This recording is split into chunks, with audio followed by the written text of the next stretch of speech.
belly. Wolf bellies. Where'd he go? Just to continue with what you were saying about the commandant that you believe was Elsa Koch. Yeah. Okay, starting? Yeah. If it would be her, that's she. At the end, she was. They cut her. Okay, she was punished. I think she died or whatever. But she wasn't on trial. She was making. She loved tattoos, and the better if somebody she spotted somebody, a man with a beautiful tattoo, he was a goner, you know. And she wanted his skin, and she, whatever they do, you know, whatever process it was, and she would have made shades out of those tattoos. It's a nice person. Was that something that you knew in the camp? No. You know, in the camp, you don't know that much. You know, I mean, you know that she was mean. Also, we had in our barracks, who was the right hand of those Germans. They were Polish prisoners, women Polish prisoners. They were in charge of our barracks. They were always walking with the chosen ones.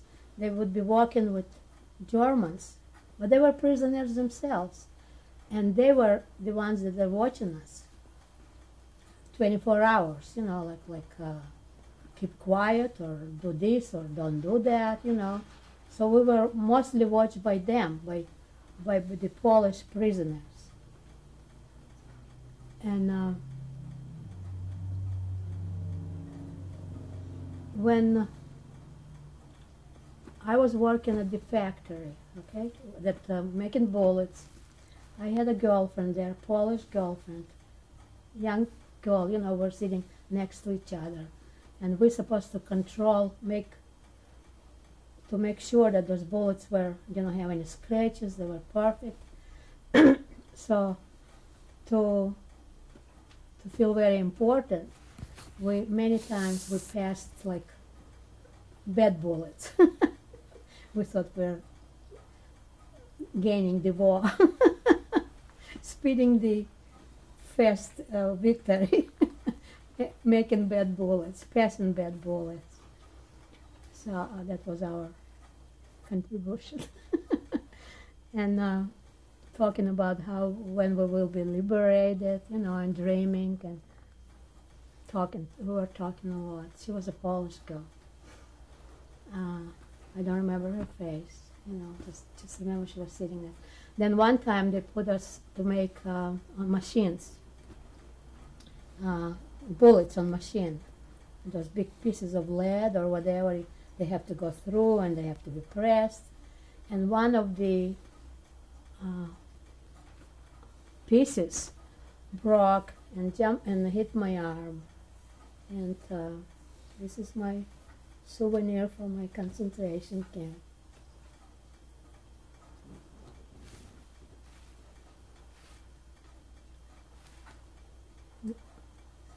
You have it? Okay.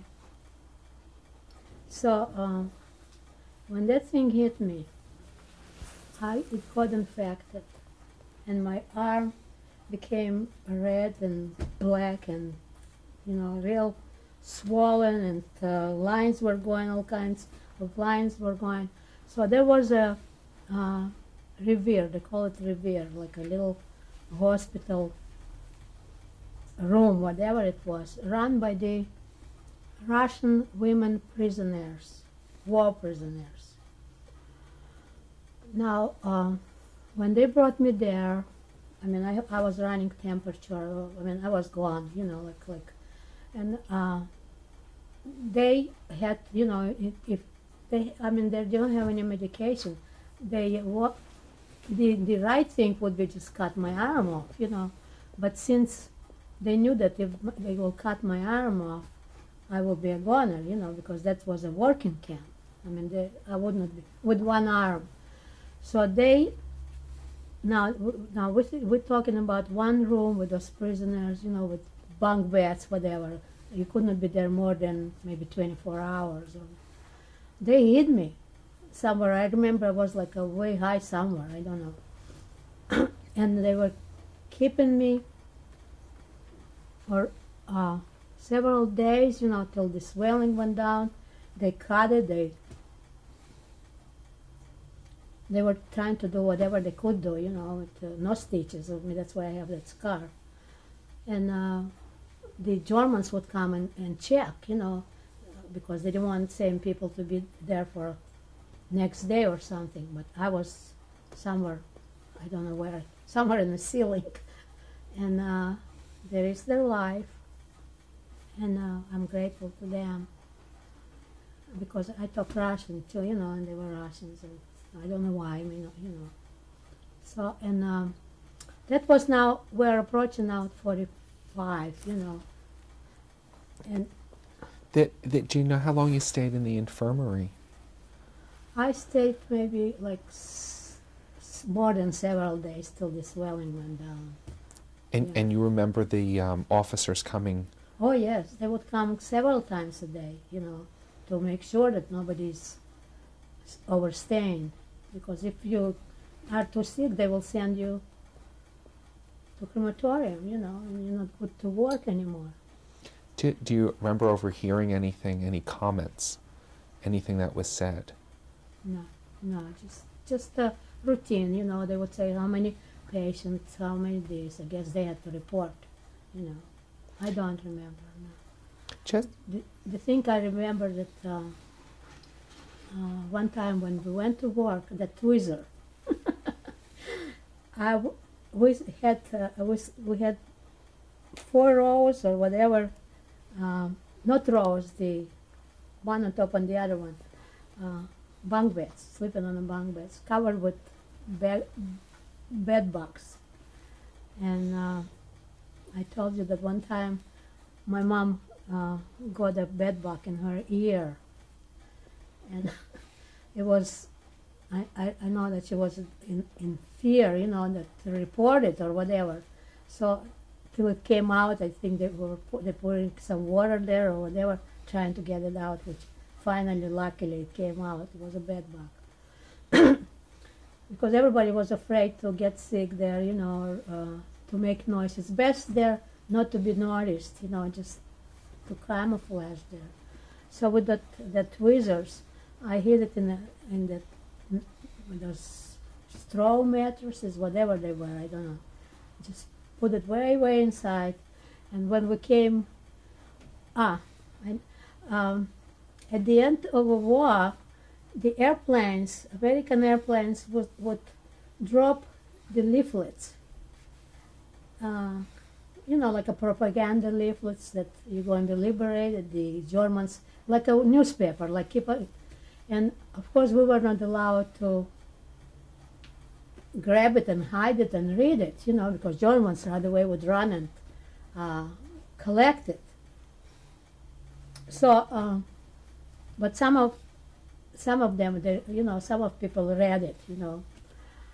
And when we came from work, I think they were afraid that maybe somebody had hidden those leaflets, you know.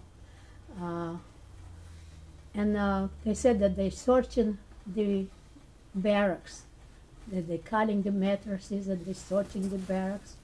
And me and my mom, of course, my tweezers there, my mom's tweezers, our tweezers. And that would be the end. I mean, this is like crime, you know. I mean, you shouldn't have anything there. But they never found it. So, and the Americans knew that the ammunition factory had lots of prisoners working, so they would not bomb it, you know, like I guess it was like protect. That's why Germans like to put prisoners there, and so they knew that they will be protected from air bombings, you know. Do you know that if the factory had a name or a company associated No, with it? I know it's like an ammunition factory by Leipzig, you know, by from Buchenwald. And I know we walked there. do you know how far the walk was? It seems like a long walk, but I don't know. It was like early in the morning, like almost it still was dark. And I remember my mom and me were talking, if we ever liberate, because it was so pretty, you know, like birds are chirping and it's like everything is waking up. And we decided if we're going to be liberated, we're going to wake up early in the morning. We're never going to sleep late. Because it was like a fresh air, you know, we gave our word that we're going to be, even if we go back to sleep after, but we were going to wake up, which never happened, of course. But that time we were saying that, oh, it's so pretty in the morning. Not anymore to me now. So what happened when I was in that Revere? Like I said, the Americans did not bomb the camps, try not to bomb the camps, but at the end of the war already, you know, I don't know what happened, and some American dropped a bomb on our camp, on our factory, and part of it, like a corner-wise, part of the factory, there were about a couple people killed, prisoners were killed. Huh? But it was like mistake, you know, I mean, I don't know what happened. He dropped the ball. And right away the story was that my mom is, of course, working somewhere in the factory. And the story was that the Revere was bombed, and everybody in the Revere died, you know, was killed. And my mom heard it, and you can imagine, I mean, I was killed, you know, because they said nobody survived Revere. And it took us, I don't know, it took her about 12 hours before she finally met me, you know, because by the time they brought us back and so by the time they brought her back, and that was like in a factory, you know, and you cannot run, you can't quit your job and run to check Revere. And when she came back from the work, you know, after Apple and everything, she found out that I was alive. So that was, my mom was, I felt sorry for my mom. I think more than for me, because at the end, my mom was a concentration camp picture. She was like a chubby woman, you know, not fat, but like chubby. And she lost all her weight. Her skin was hanging.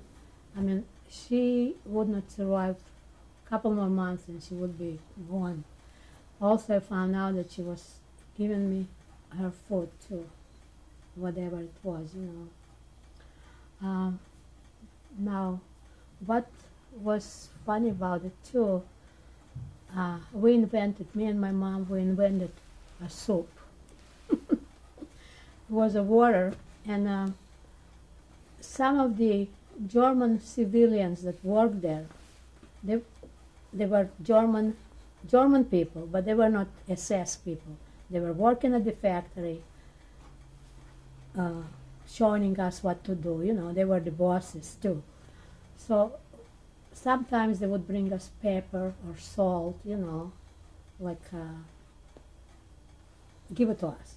So me and my mom, we had a little bit of pepper in pepper, you know, because like putting it like in an envelope or whatever it was, not obvious. And we put it in that water, and we called it, don't ask why, we called it smart soup. That was, in Russian it's umnenький soup. And we were drinking it, and it was like, we're going to survive, you know, we had extra nourishment. It was a water and a little bit of pepper or salt or whatever. So that was like, we're going to survive, you know, we're going to survive. And anything else you can tell me about Buchenwald, like just even if we go back to the arrival there, anything that comes to mind? I remember those barracks. I remember standing in the line. I remember one time, did I tell you about, we were standing in, like I always was the last one, like a row of people, and I was the last one. And one time came some commandant from another bigger commandant to check the camp, you know, and he had white gloves and shiny uniform and everything. And I was way in the back. My mom always made sure that I was in the back somewhere, you know, was protecting me as much as she could, you know. And he stopped and he gestured for me to come, you know, come forward. Of course, my mom was ready to faint, you know, and I came forward, and he looked, and I remember white gloves, and he took his gloves and just went on my eyebrows and looked, sent me back. That's it. But that was a moment that you freeze, you know, you because you don't want to be noticed. You don't want to be singled out, because every time they're singled out, something bad will happen. We had one beautiful girl in Buchenwald, Irma, I don't know, Italian girl, and she was blonde, with long hair, blonde, beautiful voice, she could sing freely. One time, she was singled out, she never came back. So to be singled out, it's no good, you know. It's better just not to be, just to be one of the crowds, you know. But I don't know what did he see, you know. And I just touched my eyebrows, looked at and sent me back. And that was my mom. I mean, I always, now, you know, I realize how it was tough for her, you know, because she was not so much worried about herself, she was always worried about me. You mentioned the crematoria.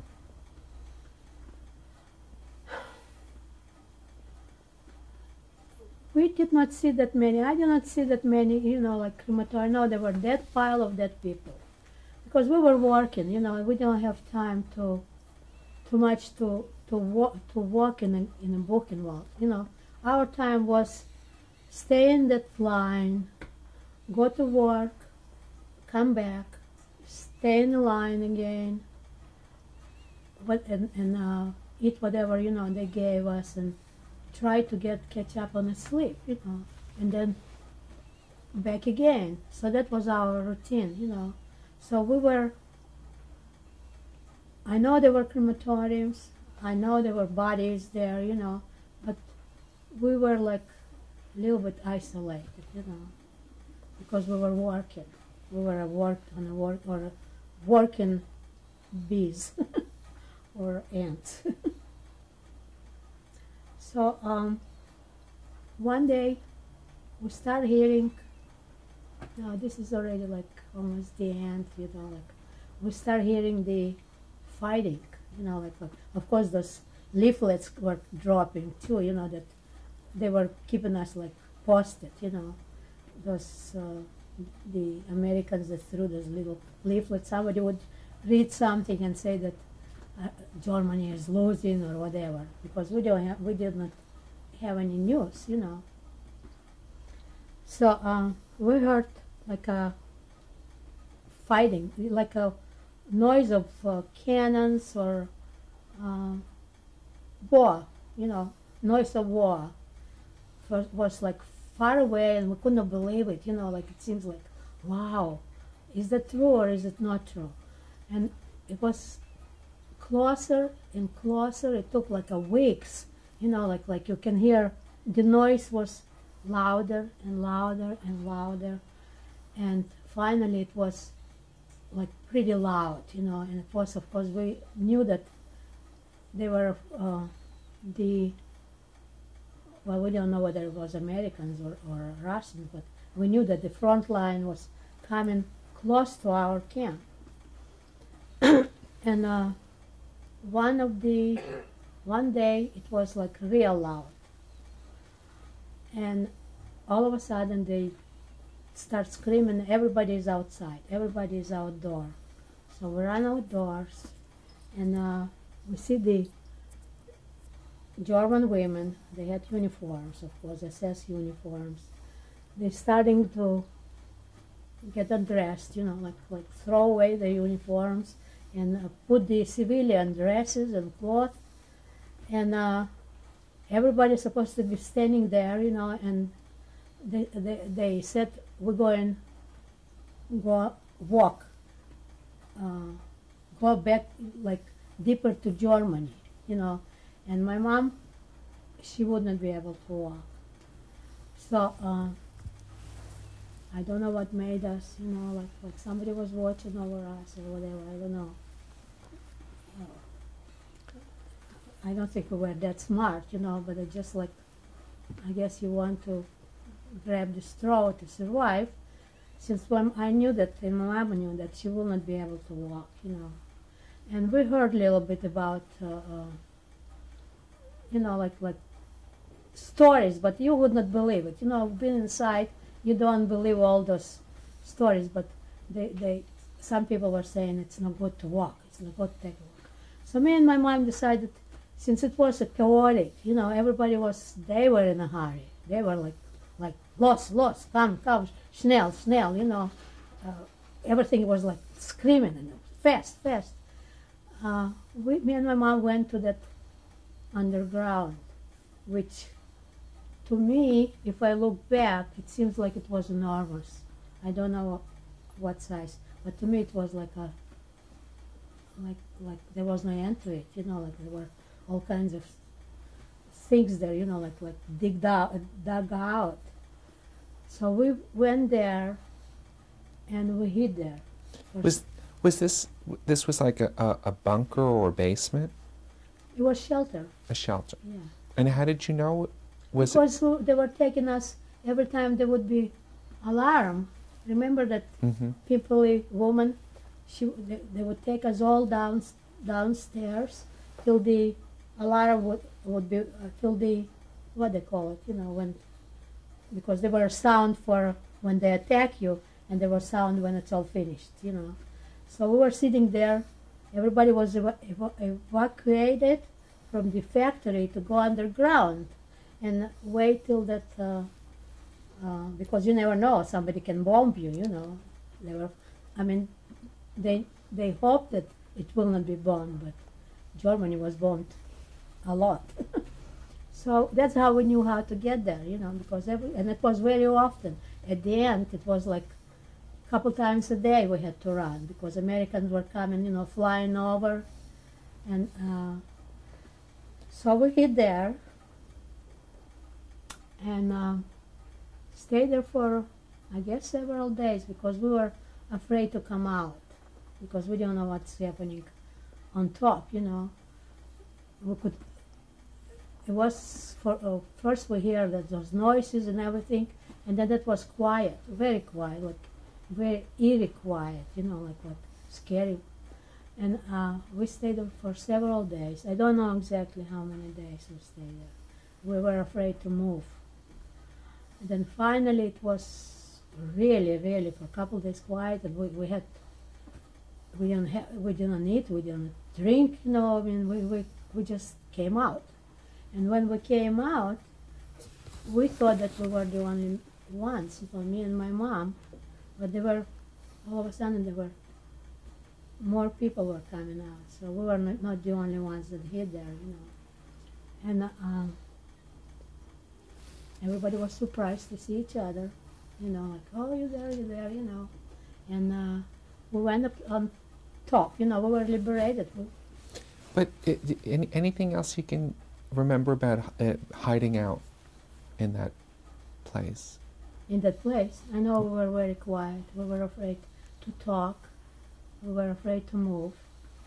We were afraid to make any noise, you know, because if they would find us, they would kill us, you know. And no And we food. did not know what happened up on top. I know that they were all getting ready to go somewhere, but we don't know how long it will take them. Maybe they're still upstairs, you know. So we were very, very, very quiet. I mean, did not move at all, you know. And no food or water. No. Just fear. Just fear. And I don't know exactly how many days. I mean, I don't want to, you know, to say that there was a week or maybe 3 days or whatever. I don't remember. I know that we could not stand anymore, you know, and we had to come out. And when we came out, the camp was empty. Nobody was there. And across, it was a fire. They burned the men's camp. They set on fire men's camp because they didn't want any evidence, you know, from Buchenwald. Men's Buchenwald was across from our camp, and it was a big fire there. And like I said,